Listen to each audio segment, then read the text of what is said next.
मीरा कुमारी PGT शिक्षिका जिला school Giridih से हूँ और आप लोगों के सामने आज 11th के चैप्टर 5 जो कि एरावल मंगोलों का साम्राज्य है, जिसको कि हमने पिछले वीडियो में फर्स्ट पेज कंप्लीट किया और आज दूसरा पेज स्टार्ट कर रहे हैं, जिसमें हमारा पहला पॉइंट है कि चंगेज खान का सैन्य संगठन का वर्णन।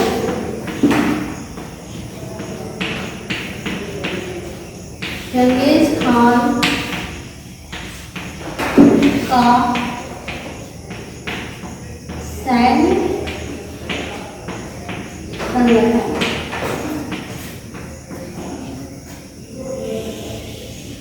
तो बच्चों, हमने पिछले पॉइंट्स में चर्चा की कि मंगोलों का जो सम्राट था चंगेज खान, उसका जो प्रारंभिक जीवन था वो कैसा था, बाल्यकालीन जीवन उसका कैसा रहा, उसका विवाह किस तरह से हुआ, फिर वह आगे जाके अपने राज्य को किस तरह से संगठित किया, फिर अपने पिता का बदला कैसे लिया और फिर बहुत बड़े साम्राज्य का निर्माण कैसे किया।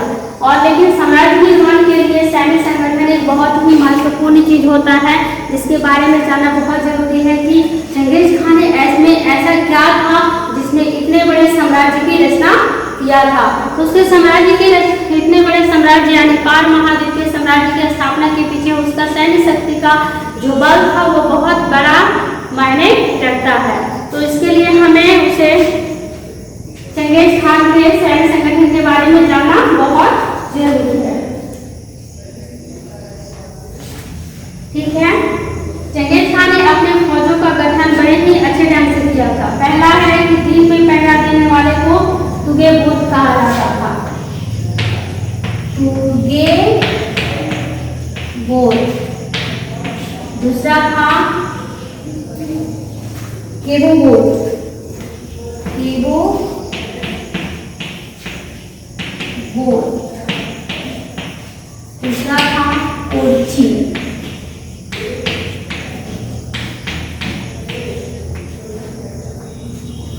तो यहाँ पे चंगेज खान का जो सैन्य संगठन था वह दशमलव पद्धति पर आधारित था। मतलब उसमें सैनिकों की जो संख्या थी वह 10, 100, 1000 और 10,000 अर्थात 10 के दशमलव पद्धति के आधार पर आधारित थे। उसमें मुख्य रूप से जो तुर्गवर्ते थे, तुर्गवर्ते इनका क्या काम था? दिन में पहरा देने वाले को तुर्गवर्ते कहा जाता था। दिन में पहरा देना। इसकी जो संख्या थी वह था 80 से बढ़ाकर उसको 1000 कर दिया गया था।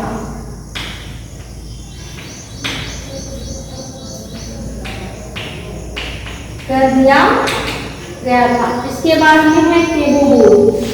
केबो बोध जो रात में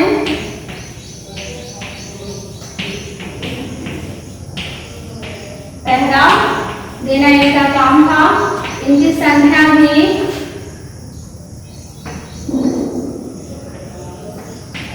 1000 कर दिया गया। ठीक है, इसके बाद कोची थे हुए धनुधारी थे। धनुधारी इनकी संख्या भी 1000 था। ठीक है,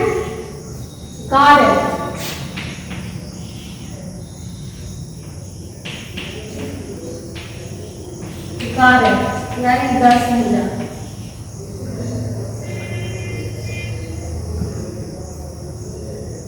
ठीक है, ये तो चंगेज खान का जो सैन्य संगठन था वो दशमलव पद्धति पर आधारित था।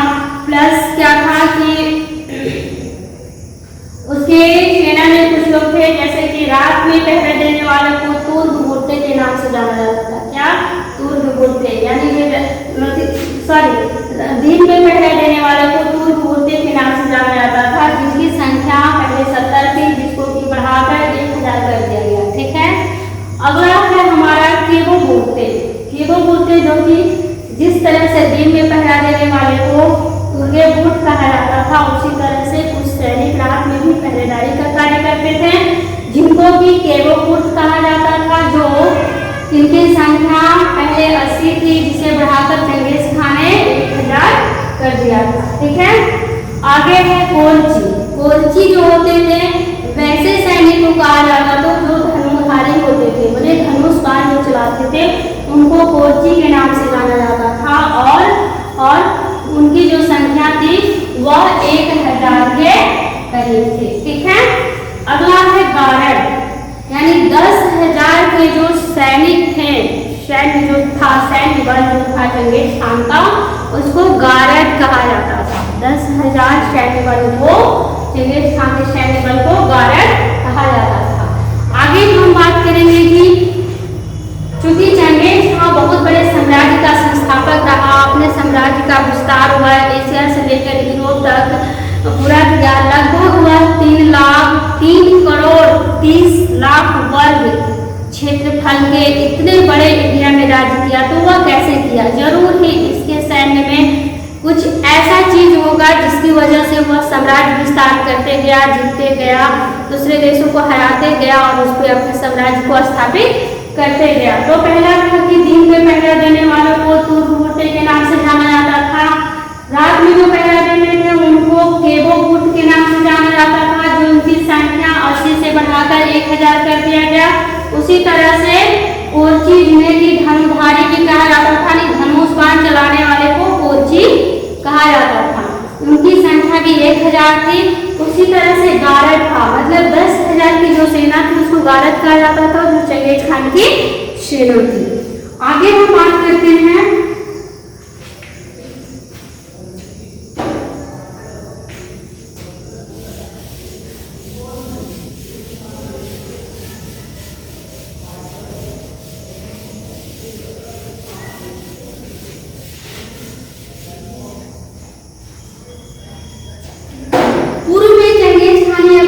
दरबारी कायम किए थे। 10 दरबारी को 10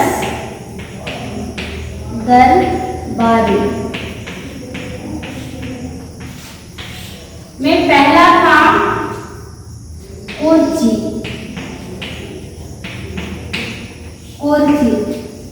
दूसरा था बाबरची, तीसरा था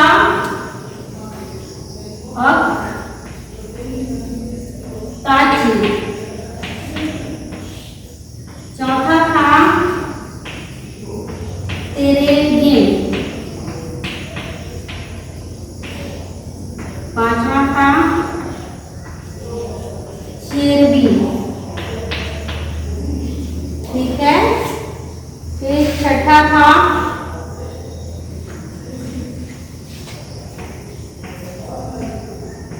तलवार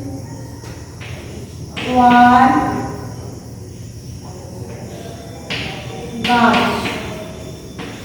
इसके बाद सातवां था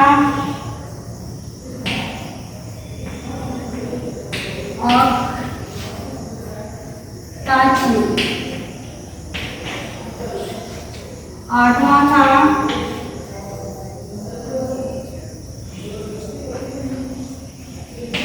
घोड़े के चारागाह का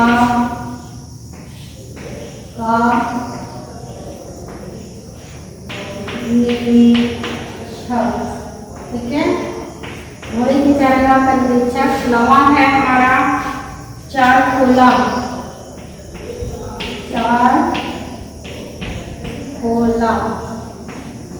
और 10वां है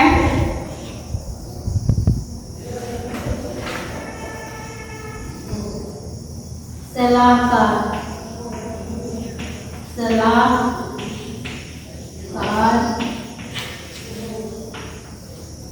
ठीक है, तो बच्चों चंगेज खान के सैन्य संगठन के बारे में हम बताएं कि चंगेज खान ने अपने सैन्य को बहुत अच्छे से संगठित किया था, जिसकी वजह से वह साम्राज्य विस्तार कर पाया इतने बड़े एरिया में। और उसने क्या क्या रखा था कि दिन में जो पहरा देते थे उसे तुर्बुट कहा जाता था, रात में जो पहरा देते थे उसको केबोबुट कहा जाता था, धनुधारी जो होते थे वो होते थे।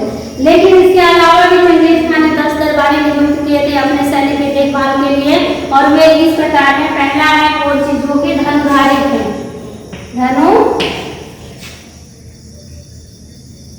धनुर्धारी। ठीक है, इनकी संख्या लगभग 4 था, जो 4 व्यक्ति होते थे। धनुधारी में 4 लोग होते थे जो कि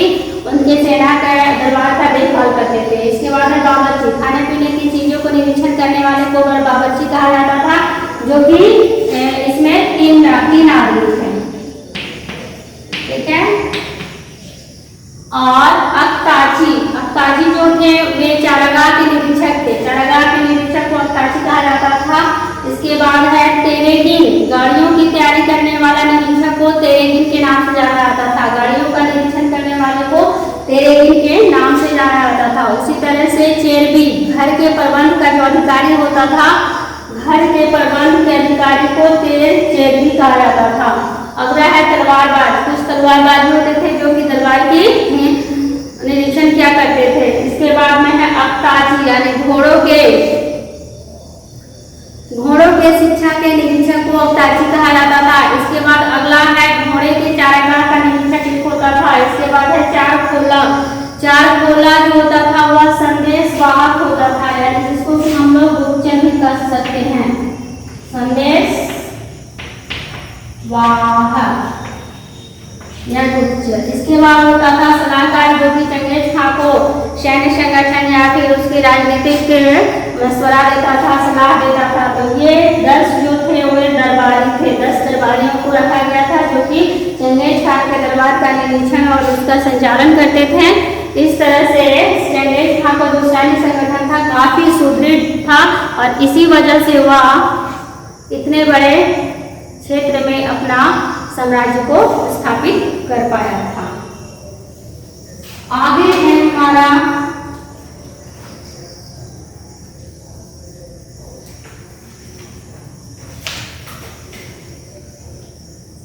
मंगोलों की विजय उपलब्धियां।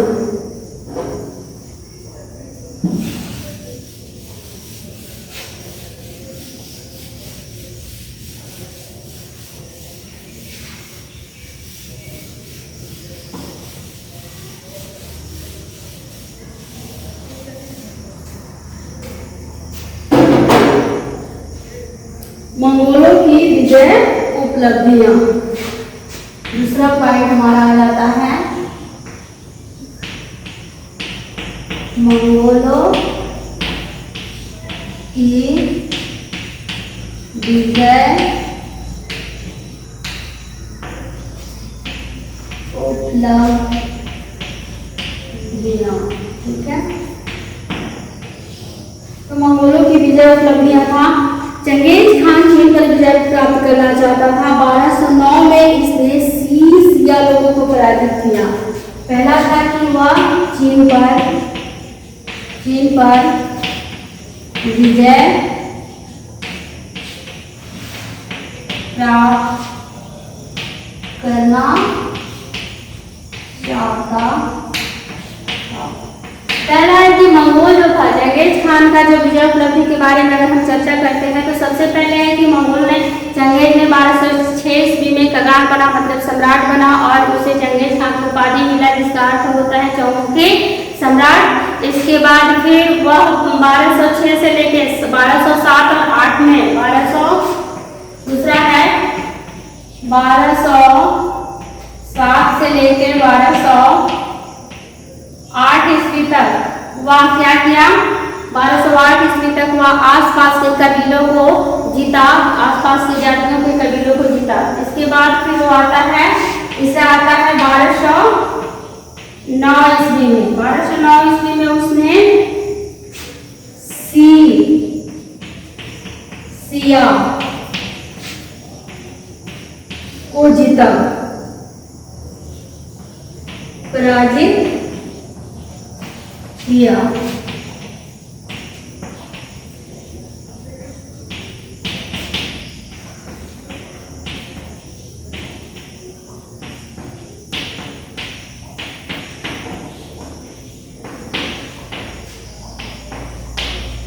ठीक है, इसके बाद आता है 1213 ईस्वी। इसमें उसने चीन की महान दीवार का अतिक्रमण किया। ठीक है, इसके बाद आता है 5वां 1215 में पीकिंग पर अधिकार। इसके बाद है छठा 1218 में करा पिता। इसके बाद है सातवां में 1219 से 21 तक हुआ रिज्म। तो हम मंगोल के विजय की उपलब्धियों को इस तरह से डिवाइड करके पढ़ सकते हैं। पहला है कि जब मंगोल सम्राट चंगेज खान ने अपने साम्राज्य का विस्तार करना आरंभ किया तो 1206 ईस्वी में वह लगान बनाया। इसके बाद वह साम्राज्य विस्तार में लग गया। ठीक है, सबसे पहले उसने सैन्य का संगठन किया, इसके बाद साम्राज्य विस्तार की ओर वह अग्रसर हुआ। उन्होंने 1206 के बाद 1207-8 तक उन्होंने आसपास की जातियों को चढ़ाई किया, उसको जीता और फिर अपने मंगोल सैन्य को बहुत अधिक ढंग से सुसंगठित किया।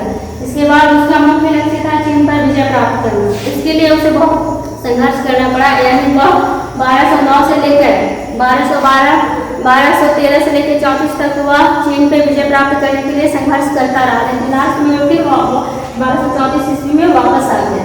इसी दौरान 1209 ईस्वी में सिया को उसने पराजित किया।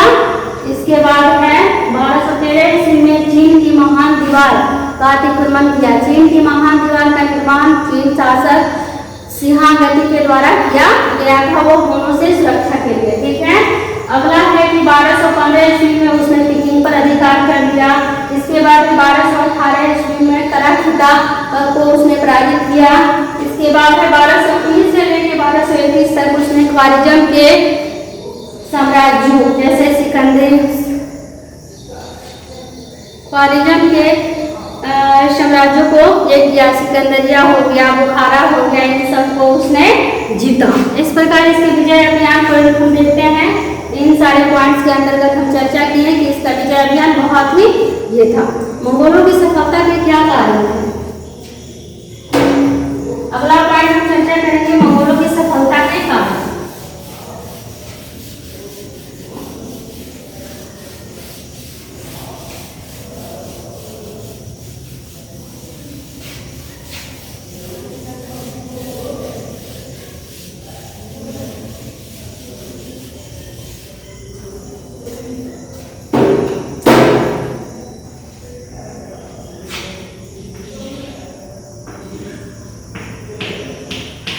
मंगोलों की सफलता के कारण। अब चंगेज खान ने इतने बड़े पाल महाद्वीपीय साम्राज्य की स्थापना की जो कि लगभग 3 करोड़ 30 लाख वर्ग किलोमीटर पर छाया हुआ था। इतने बड़े एरिया में आज तक दुनिया में कोई भी सेनापति या सम्राट ने अपना राज्य नहीं फैलाया था या फिर साम्राज्य नहीं स्थापित किया था। यहाँ तक कि जूलियस सीजर और जो ये थे सिकंदर थे, वे भी इसके आगे बढ़ाते हैं, इसके आगे नतमस्तक हो सकते हैं, क्योंकि इसने इतने बड़े साम्राज्य की स्थापना किया था। अब हम जानना चाहेंगे कि मंगोलों की सफलता के क्या कारण थे। तो मंगोलों की सफलता के कारण को हम कुछ पॉइंट्स में डिवाइड करके अध्ययन करेंगे, जो इस प्रकार से है। पहला है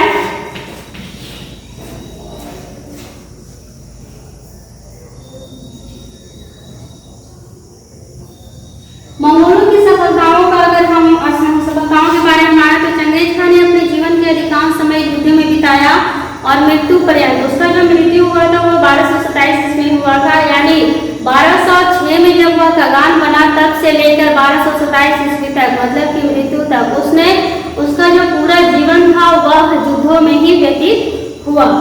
तो अपनी अपूर्व बुद्धिमत्ता और अद्भुत संगठन शक्ति और प्रतिभा का परिचय देते हुए उसने पशुपालक एवं शिकारी प्रवृत्ति वाले यायावरी जातियों को संगठित करके उसने बहुत बड़े साम्राज्य मंगोल साम्राज्य की स्थापना की। लेकिन इतने बड़े मंगोल साम्राज्य की स्थापना करने के पीछे उसका तो जरूर कुछ ऐसा चीज है जिसकी वजह से वह इतने बड़े साम्राज्य की स्थापना कर सका। तो हम इसके बारे में हमने सबसे पहले इसके सैन्य संगठन के बारे में पढ़ा कि उसने साम्राज्य विस्तार करने या युद्धों को करने से पहले अपने सेना का बहुत अच्छे से संगठन किया था, जिसमें है पहला अगर हम इसको देखें तो उसका सैन्य संगठन बहुत अच्छा था। सैन्य का सुदृढ़ सैन्य संगठन, सुदृढ़ सैन्य संगठन।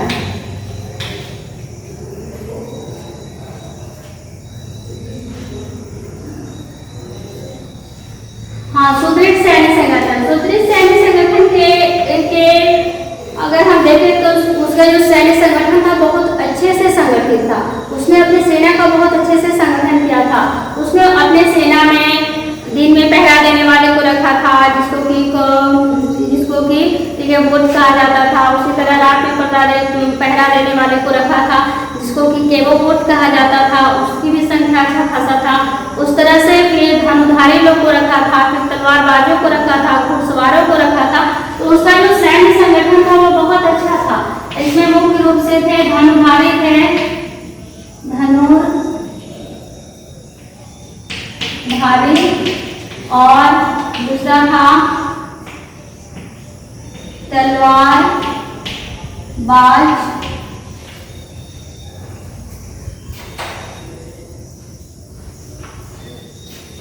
तीसरा था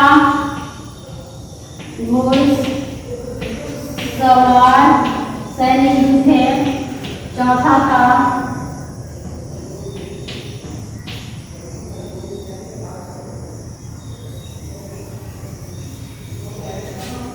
पैदल सैनिक भी थे। तो देखा जाए तो मंगोल की सफलता का जो मुख्य कारण था उनका सुदृढ़ सैन्य संगठन भी था। सुदृढ़ सैन्य संगठन था कि उसमें घुड़सवार थे और उनके जो घोड़ा होते थे वे भी बहुत तेज गति से चलते थे, और तेज गति से चलने के साथ वे पलक झपकते ही अपने शत्रु का संहार कर देते थे। और धनुधारी लोग भी थे जो कि घोड़े पर सवार होकर बहुत तीव्र गति से तीर चलाते थे, और तलवारबाज भी थे। इस तरह से उसकी सेना जो था पूरी तरह से विश्व विजय के लिए कर सकते हैं, और उसके सब बड़े साम्राज्य के स्थापना में उसका बहुत बड़ा योगदान था। अगला था हमारा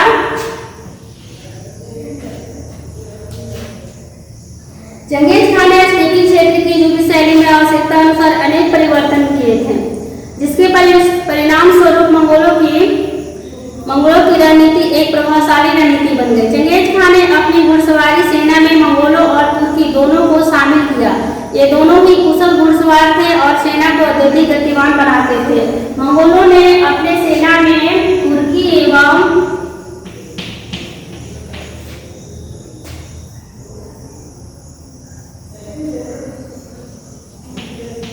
मंगोलों दोनों को ही शामिल थे। चंगेज खान ने अपने जो सैन्य बल बनाया था उस सेना में तुर्की और मंगोलों दोनों को ही समान रूप से सम्मिलित किया था। और अगला है कि मंगोल लोग जिस एरिया से आते थे उनका जो भौगोलिक स्थिति था, भौगोलिक स्थिति, अगर हम देखें तो मंगोलों की जो भौगोलिक स्थिति थी उनके सफलता यानी मंगोलों की सफलता का एक प्रमुख कारण निश्चित हुआ, क्योंकि मंगोल लोग जो थे वे अस्थायी नहीं थे, वे इधर उधर घूमते रहते थे, प्लस वे बहुत संघर्षशील होते थे क्योंकि उनका अस्थायी निवास नहीं होता था। वे जाड़ा, गर्मी, बरसात इन सब के मार को झेलते थे, कभी कभी उन्हें भूखा भी रहना पड़ता था। इन सारी चीज़ों से वे मेंटली तौर पे भी बहुत स्ट्रॉन्ग थे, सहन शक्ति उनमें था और वे मेहनती भी लोग थे, प्लस उनमें ईमानदारी वगैरह सारा था और सिचुएशन को हैंडल करने के लिए उनमें मेंटल बहुत ही स्ट्रॉन्ग थे, मेंटली भी बहुत स्ट्रॉन्ग थे। इन सारी चीज़ों का उनकी सफलताओं के पीछे बहुत बड़ा योगदान था। तो ये सारी चीज़ें थी जो कि मंगोल की सफलता के प्रमुख कारण थे। अगला हम देखेंगे कि मंगोल के जो घुड़सवार सैनिक होते थे वो समवर्ती भूभागों और मौसम की जानकारी, चंगेज खान जो था वह अपने सैनिकों को पूरी तरह से ट्रेन कर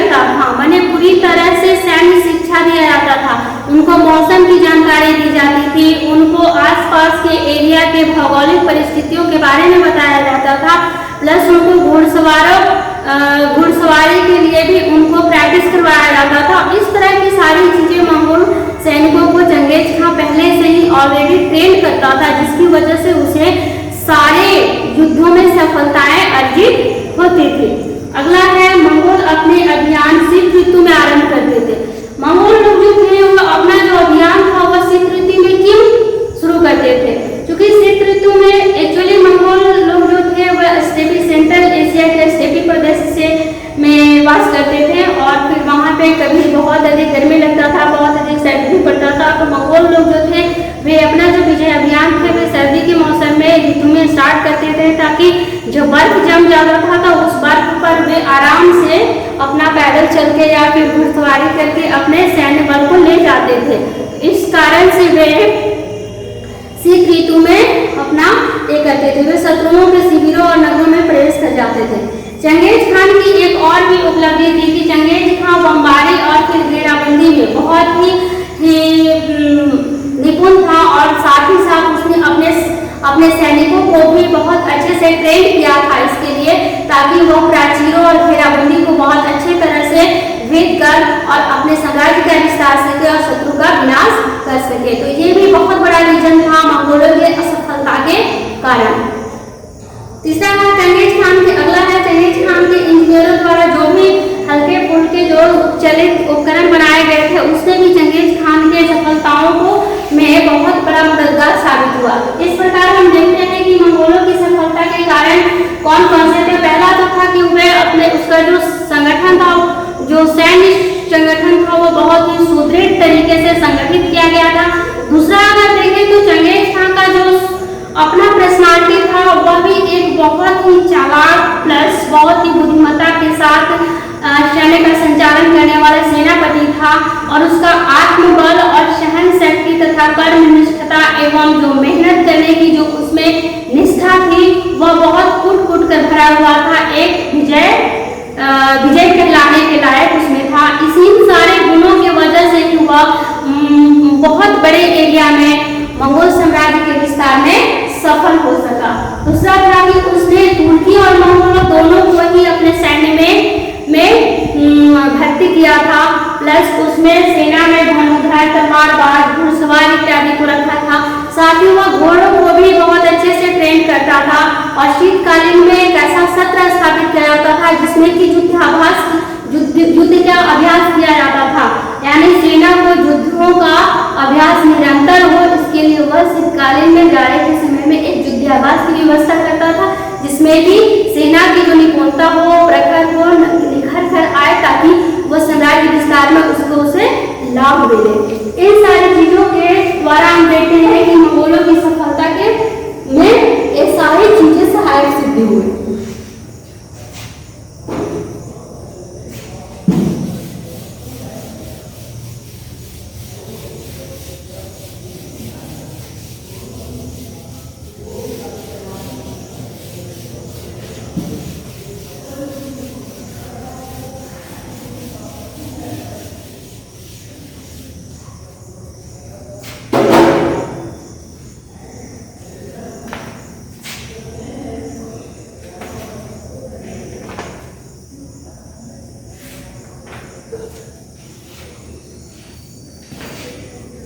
अब हम यहाँ पे करेंगे कि चंगेज खां का मूल्यांकन। अगला मेरा है परीक्षा जो पॉइंट है वो है चंगेज खान का मूल्यांकन। ठीक है, तो चंगेज खान के मूल्यांकन को हम करने के लिए इसको कुछ पॉइंट्स में हम डिवाइड करके करेंगे कि उसका मूल्यांकन कैसे करें। तो पहला तो है कि ये शासक के रूप में, शासक के रूप में, ठीक है। दूसरा है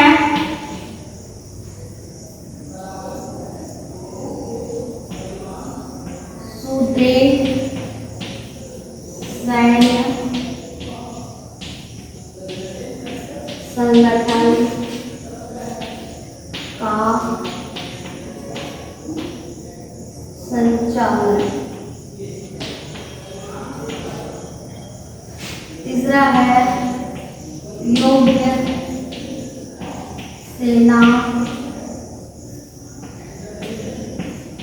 सेनापति के रूप में। ठीक है, ये है कुशल नेतृत्व। कुशल नेतृत्व।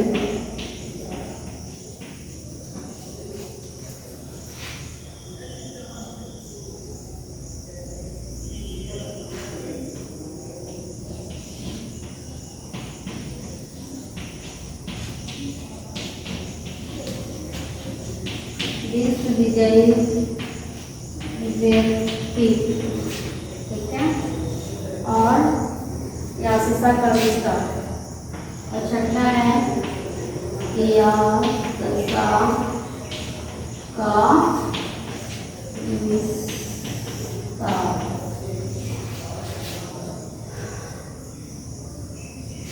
हाँ, अब हम बात करते हैं कि जब हम लोगों ने देखा कि मंगोल साम्राज्य जो था उसकी स्थापना चंगेज खान ने किया था, और फिर वो इसको आगे बढ़ाते हुए बहुत सारे विजय प्राप्त किए थे, जिसकी चर्चा हमने की। इसके बाद फिर हमने किया कि मंगोलों को सफलता के क्या क्या रीजन थे उसके बारे में पढ़ा। तो अब हम बात करते हैं कि चंगेज खान का मूल्यांकन हम अगर किसी भी चीज़ किसी का भी अगर हम जीवनी पढ़ते हैं या फिर कोई भी टॉपिक पढ़ते हैं तो हम उसको मूल्यांकन भी कर सकते हैं, इवैल्यूएट भी कर सकते हैं।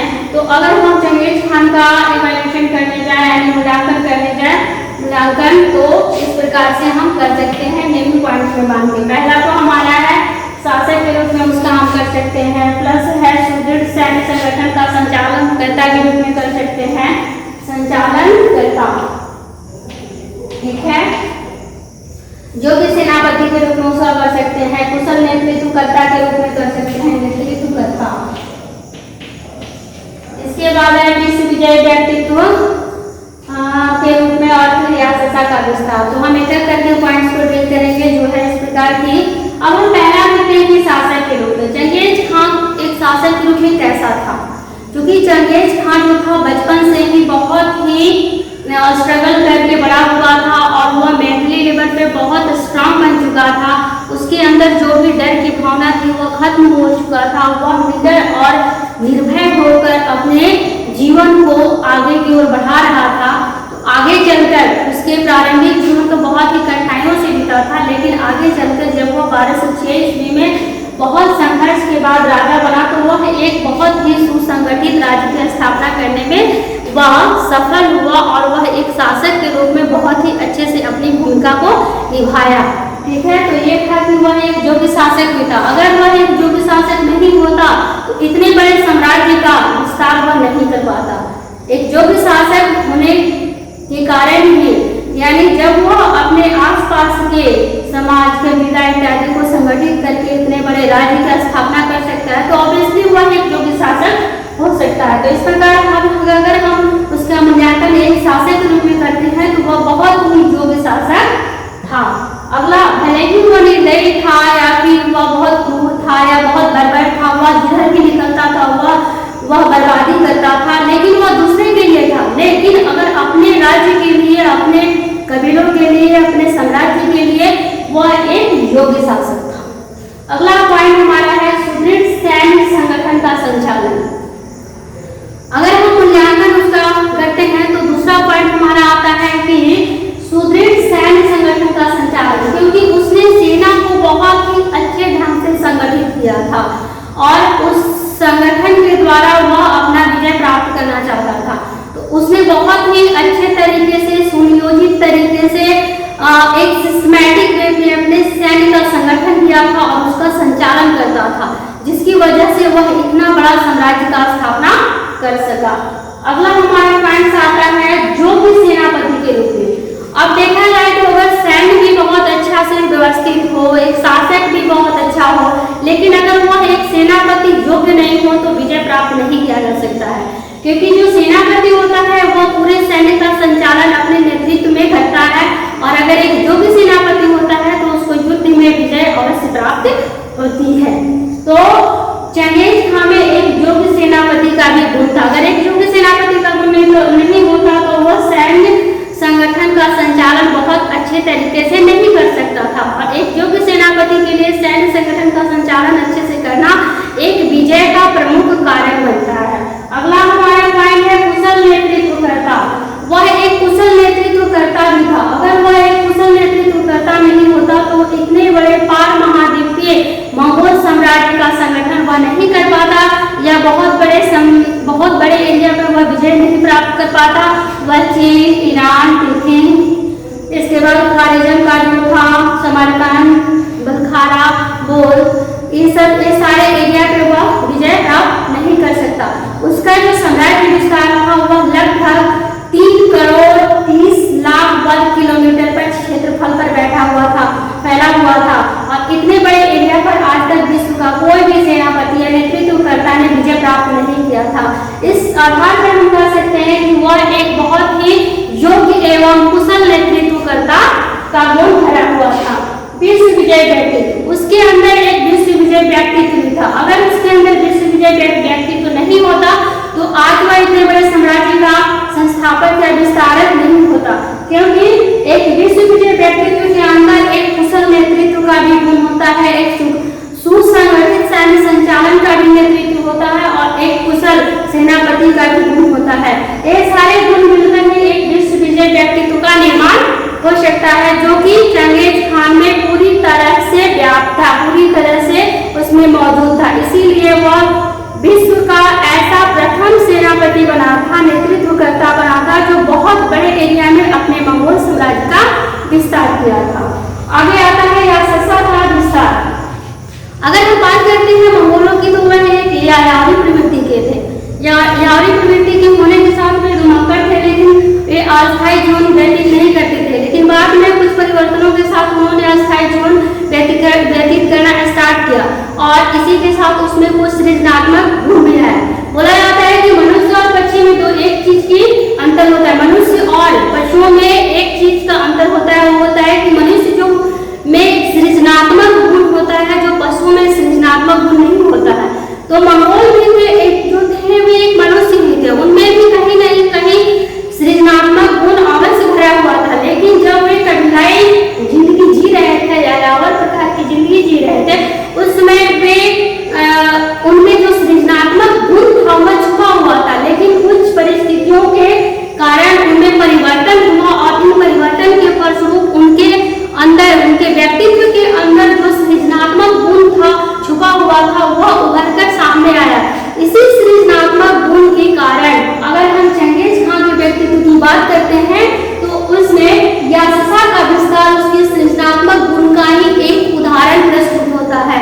चंगेज खान ने आगे जाकर एक याससा नामक एक नीति शास्त्र का निर्माण किया या फिर ये बनाया, जिसे कि नीति शास्त्र भी कह सकते हैं या फिर मंगोलों के आचरण से संबंधित एक बुक था, जिसमें निर्देश दिया जाता था कि मंगोलों का इस तरह से आचरण हो, जो मंगोल साम्राज्य के लिए बहुत ही लाभकारी सिद्ध हुआ। इस प्रकार हम चंगेज खान का मूल्यांकन निम्न बिंदुओं के साथ करते हैं कि वह एक जो शासक भी था, वह एक सुदृढ़ सैन्य संगठन का संचालन करता भी था, प्लस वह एक योग्य सेनापति भी था और वह एक कुशल नेतृत्वकर्ता भी था। इन सारे गुणों से मिलते हुए वह एक विश्व विजय व्यक्तित्व वाला भी था, प्लस याससा का विस्तार करना उसके सृजनात्मक गुण का परिभाषित करता है। मतलब कि चंगेज खान क्रूर था, निर्दयी था, एक बहुत ही मारकाट मचाने वाला, वो जिधर से भी गुजरता था बहुत ही नरसंहार करता था, बच्चों को, स्त्रियों को, सभी को मार गिराता था। लेकिन उसमें भी एक सृजनात्मक गुण था जिसकी वजह से उसने नीति शास्त्र याससा का विस्तार किया था। तो ये था हमारा चंगेज खान का मूल्यांकन।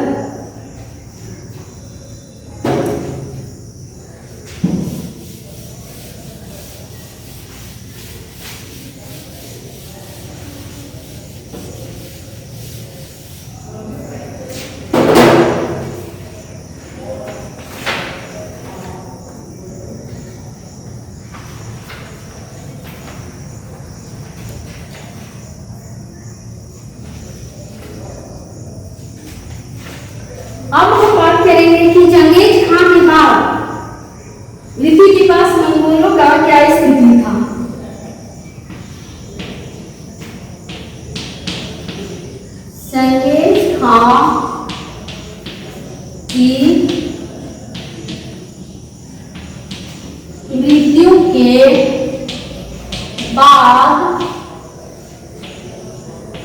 मंगोलों की स्थिति। ठीक है, चूंकि चंगेज खां का जन्म 1162 में हुआ था और उसकी मृत्यु 1227 ईस्वी में हो चुका था। तो 1227 ईस्वी में जब चंगेज खां की मृत्यु हो गई तो उसके बाद चंगेज साम्राज्य का क्या हुआ, इस बारे में हम इस पॉइंट में चर्चा करेंगे, जिसमें है कि चंगेज खान ने अपनी मृत्यु से पूर्व ही अपने विशाल साम्राज्य को अपने 4 टुकड़ों में बांट दिया था। उसने किसी भी प्रकार के झगड़े को टालने के उद्देश्य से यह व्यवस्था किया था और चंगेज खान ने एक कगान नियुक्त करने के लिए महापरिषद कुरिलताई का गठन किया था, जिसका कि यह में स्पष्ट वर्णन किया गया है। चंगेज खान की मृत्यु के पश्चात जो था वह 2 वर्षों तक यानी 12 से 27 ईस्वी तक। अब हम बात करते हैं यहाँ की चंगेज खान की मृत्यु कब हुआ था। मृत्यु हुआ था उसका 1227 में। ठीक है, अब 1227 से लेके 1229 तक उसके साम्राज्य का जो संचालन था वह उसके ज्येष्ठ पुत्र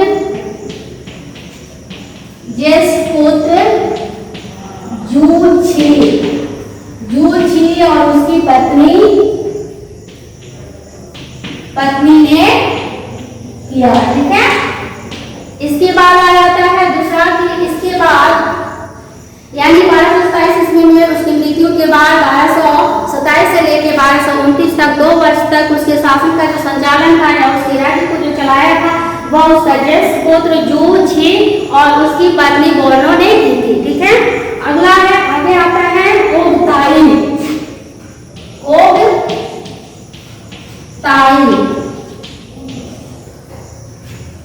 जो 1229 से लेके 1246 ईस्वी तक रहा। ठीक है, इसके बाद आता है मंगू खान।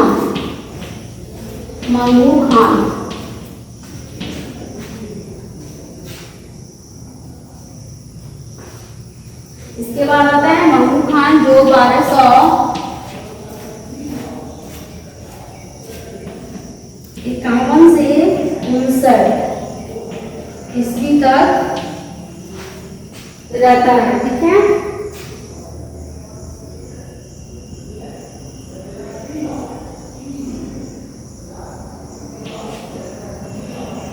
इसके बाद होता है कुबलई खान। चौथा आता है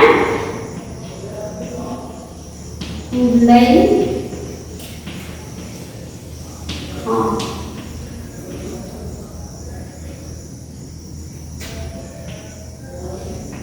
जो 1260 से लेकर 1294 तक रहता है।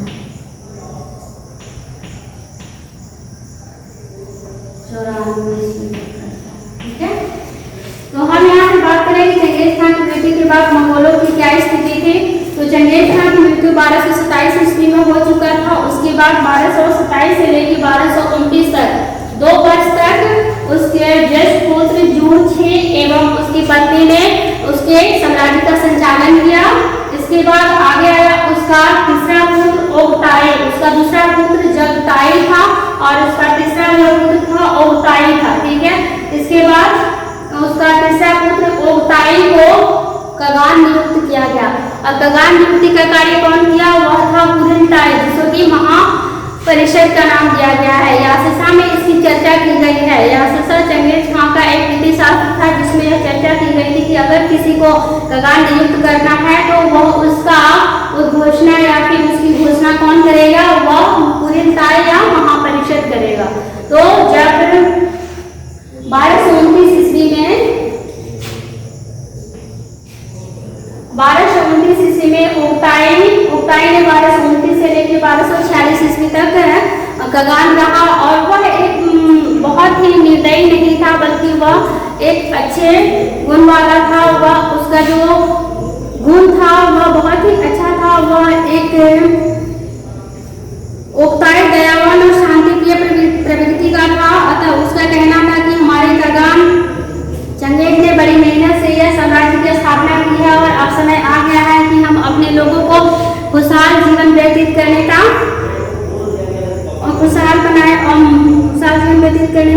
मदद करे। इस प्रकार इसका कथन यह बिल्कुल भी नहीं था कि साम्राज्य का विस्तार न हो सके।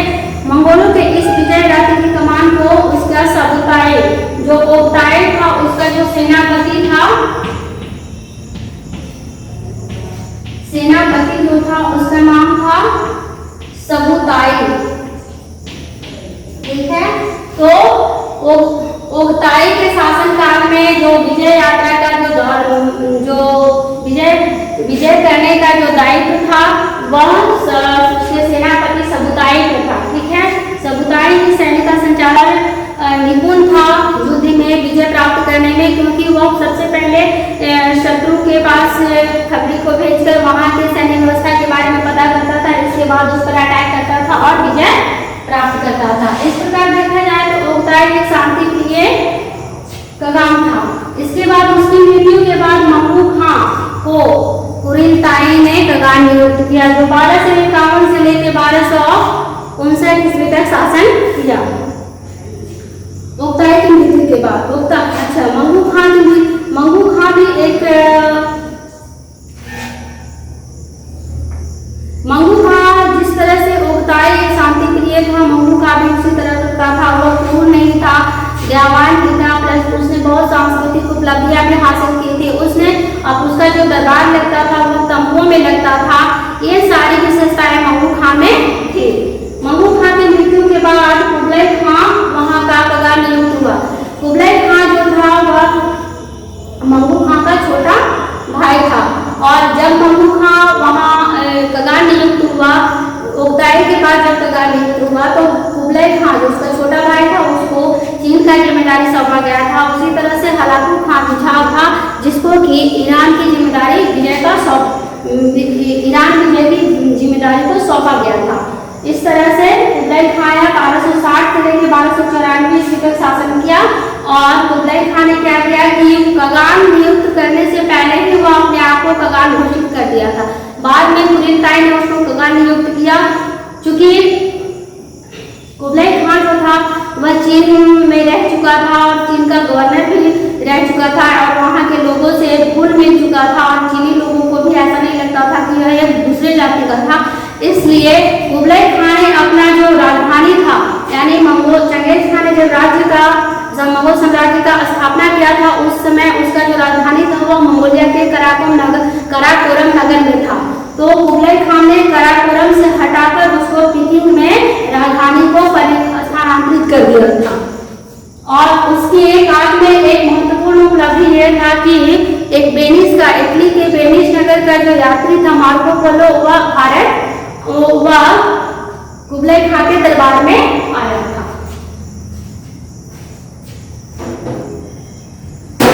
मार्को पोलो जो था वह कुबलाई खां के दरबार में आया था, और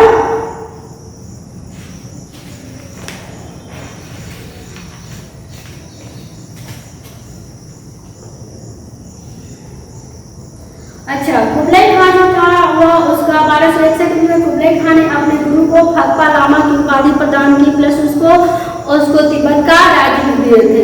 कुबलाई खां की सांस्कृतिक उपलब्धियां के बारे में हम चर्चा करेंगे।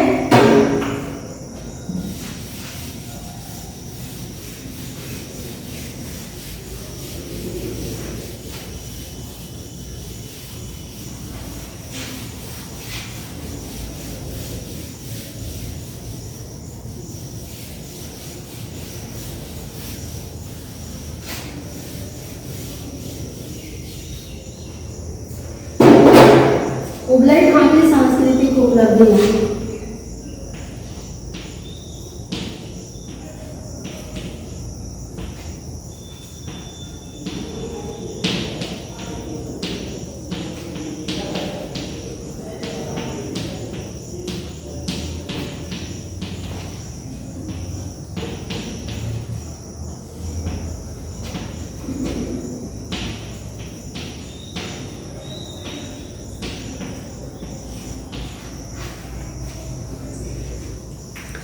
इसके काल में कला का ही नहीं विज्ञान का भी विकास हुआ। कुबलाई खां की सांस्कृतिक उपलब्धियां थी, बहुत ही महत्वपूर्ण था। उसके गणितज्ञ तुची ने 1280 ईस्वी में हांगहो नदी का पता लगाया था। उसका जो गणितज्ञ था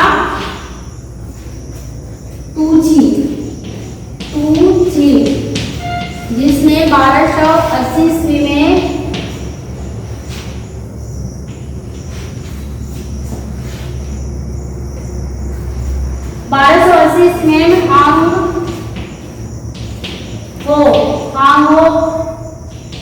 हांगहो नदी का पता लगाया था, जिसको कि पीली नदी के नाम से भी जाना जाता है। ठीक है, इसके बाद है कि अपने वंश का वो जो कुबलाई खान था वह स्वयं बौद्ध धर्म को अपना लिया था, और वह स्वयं बौद्ध धर्म को अपनाया। बाद में उसने अपने राज्य को के धर्म को भी बौद्ध धर्म घोषित कर दिया था। अपने गुरु खप्पा लामा को उसने तिब्बत का राज्य सौंपा था। इसके बाद कनकजूर और तंजूर नामक बौद्ध ग्रंथ का कृति भाषा में अनुवाद करवाया। वेनिस का जो यात्री था, जौहरी व्यापारी निकोलो, वह अपने पुत्र मार्को पोलो के साथ वेनिस के इटली से पीकिंग तक की यात्रा की थी, और वह मार्को पोलो और उसका जो पिता जो था निकोलो, वो दोनों मिलकर 17 वर्ष तक कुबलाई खान के दरबार में रहे। और कुबलाई खान ने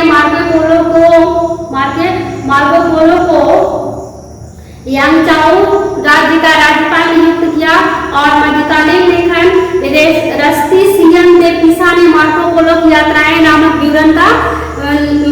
विवरण लिखा है, जिसमें कुबलाई खान के समय की राजनीतिक, सामाजिक, आर्थिक और धार्मिक बातों के बारे में पता चलता है। कुबलाई खान के बाद कुबलाई खान की मृत्यु के बाद मंगोल साम्राज्य छिन्न होकर 5 भागों में बंट गया था, जो है कुबलाई खान के बाद मंगोल, यह छिन्न होकर 5 भागों में बंट गया था। पहला था चीन, दूसरा था स्वर्ण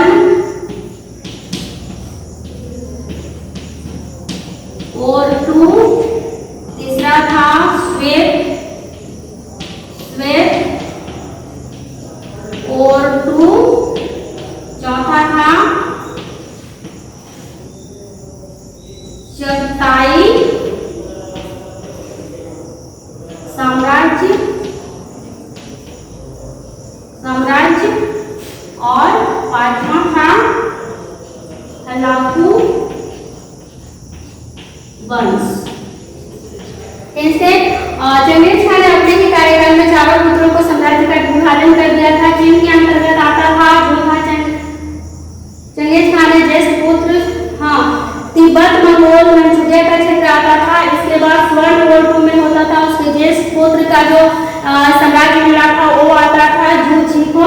इसके बाद स्वेट ओटू डिवाइड हो गया। इसके बाद चगताई जो उसका द्वितीय पुत्र था चगताई, उसको भी साम्राज्य दिया था। उसके साम्राज्य में वो क्षेत्र आते थे। और हलाकू वंश जो कि कुबलाई खान का जो छोटा भाई था, मंगू खान का जो छोटा भाई था कुबलाई खान और हलाकू को जब मंगू खान बना था खगान, उस समय हलाकू को चीन का, ईरान का विजय का ले दिया गया था, हार दिया गया था। तो इस प्रकार कुबलाई खान की मृत्यु के बाद 5 भागों में मंगोल साम्राज्य बढ़ गया था। चीन, स्वर्ण वोल्टू, श्वेत वोल्टू, चगताई साम्राज्य और हलाकू साम्राज्य। ठीक है, इसके बाद मंगोल सैन्य अभियानों के प्रभाव भी हुए कि कुछ बुरे प्रभाव हुए और कुछ अच्छे प्रभाव भी हुए। बुरे प्रभाव हुए कि इससे उद्योग धंधा नष्ट हो गया, यावरों के प्रति उदासीनता हो गया, उत्पादन अस्त व्यस्त हो गया, वाणिज्य व्यापार का भी पतन हुआ। अच्छा हुआ कि लोग एक दूसरे से मिले और उनकी संस्कृतियां आपस में मिली और उससे उसका उन्नत संस्कृति का विकास हुआ। चंगेज खान की आशा, क्योंकि चंगेज खान ने मंगोलों के आचरण से संबंधित एक नीति का निर्माण किया था, जिसकी रचना उसने एक बुक के रूप में किया था जिसे कि आशा के नाम से जाना जाता था। और उसमें यह नियम किया गया था कि कगान का नियुक्त कैसे किया जाएगा। अगर कोई स्वयं को अगर कगान नियुक्त करता है तो उसको मृत्यु दंड दिया जाएगा। फिर है कि चोरी नहीं करना है, व्यभिचार नहीं करना है, झूठ नहीं बोलना है, ये सारे उसमें नियम थे। जिसने अधीनता नहीं स्वीकार की, ऐसे किसी राजा या प्रदेश एवं जाति से सुलह करना निश्चित था। बिना पुरुषाई के निर्वाचित नहीं हो सकता था कगान। कमांडिंग सेना की आज्ञा के बिना शत्रु को लूटने की सजा मृत्यु दंड थी। सेना के आदमियों को अभ्यस्त रखने के प्रत्येक जवानारे में एक भारी शिकार का प्रबंध करना था। इसके बाद अपने भाई बंधुओं के प्रथम एवं दूसरी श्रेणी में लड़कियों संबंधी विवाह वर्जित था। दासियों से पैदा हुए संतान को वैधता प्राप्त था। उसी तरह से प्रथम पत्नी की संतान को दूसरी पत्नी की संतान से अधिक मान्यता प्राप्त था।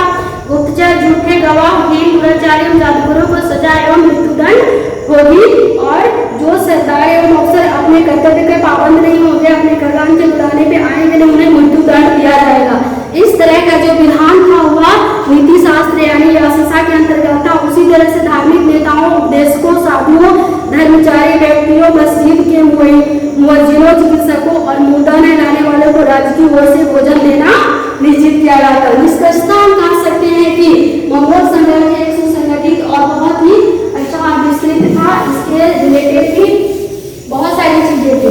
ठीक है, अब हम बात करते हैं कि मंगोल साम्राज्य के विस्तार और उसकी बहुत सारी चीजों की चर्चा के बाद हमारे कुछ क्वेश्चन भी आए होते हैं जो इस प्रकार से हैं। पहला क्वेश्चन हमारा है कि यायावर लोग मौलिक रूप से कैसे होते थे? यायावर लोग मौलिक रूप से धूमंतु होते थे। दूसरा है कि धूमंतु समाज की आजीविका का मूल आधार क्या था? धूमंतु समाज की जीविका का मूल आधार जो था आजीविका का वह पशुपालन था। तीसरा है मध्य एशिया के स्टेपी प्रदेश के निवासी कौन से थे? वो यायावर थे। चौथा क्वेश्चन हमारा मंगोल साम्राज्य किस वंश में विभक्त था? वह पितृ वंश में विभक्त था। चंगेज खान का जन्म जो हुआ था वह कहाँ हुआ था? वो मैं पिछले वीडियो में बता चुकी हूँ कि वह सेंट्रल एशिया के मंगोलिया में हुआ था, जो ओनर नदी के किनारे हुआ था। अब है कि चंगेज खान का प्रारंभिक नाम क्या था? प्रारंभिक नाम जो था वो तेमुजिन था। मंगोल साम्राज्य के कितने भाग में बटे थे? 5 भाग में, चीन, स्वर्ण और श्वेत और इसके बाद चगताई साम्राज्य और फिर हलाकू वंश। चंगेज खान के कितने पुत्र थे? 4 पुत्र थे। चंगेज खान किस पर विजय प्राप्त करना चाहता था? वह चीन पे विजय प्राप्त करना चाहता था। मार्को पोलो कहाँ का यात्री था? मार्को पोलो इटली के वेनिस का यात्री था जो कि कुबलाई खान के दरबार में आया था। मंगोलों का प्रिय पशु कौन था? मंगोलों का प्रिय पशु घोड़ा था। और मार्को पोलो किसके दरबार में आया था? कुबलाई खान के दरबार में आया था। चंगेज खान किसका पीछा करते हुए सिंध तक पहुंचा था? वो चंगेज खान मंगबली यानी ख्वारिज्म का जो उत्तराधिकारी था जलालुद्दीन मंगबली, उसका पीछा करते हुए सिंध नदी के तट तक आया था। उस समय हमारे दिल्ली सल्तनत का जो राजा था या सुल्तान जो था वह इल्तुतमिश था, और वह इल्तुतमिश से मंगबली ने आश्रय मांगा, लेकिन इल्तुतमिश ने उसको मना कर दिया। इस वजह से वह चंगेज खान फिर वापस लौट गया, और नहीं तो वह वापस फिर भारत में भी अपना साम्राज्य स्थापित करने की कोशिश करता। तो बच्चों, मेरे कहने का मतलब है कि इस चैप्टर 5 में यायावर मंगोल साम्राज्य में हमने जितने सारे पॉइंट्स किए उससे लगभग 15 से 20 क्वेश्चन अराइज हुआ है, जो आपको हमने पढ़कर बताया और उसका आंसर भी बताया। आप लोग इस वीडियो को देखिए, उससे सीखिए और क्वेश्चन को अराइज कीजिए, समझिए और इसका लाभ उठाने की कोशिश करिए। और आगे मेरा कहना है कि अभी कोरोना बहुत बढ़ा हुआ है, तो बच्चों प्लीज आप लोग घर में रहिए, सेफ रहिए और बहुत सारे मास्क, सैनिटाइजर वगैरह का यूज करिए, अपने आप को सुरक्षित रखिए। Thank you.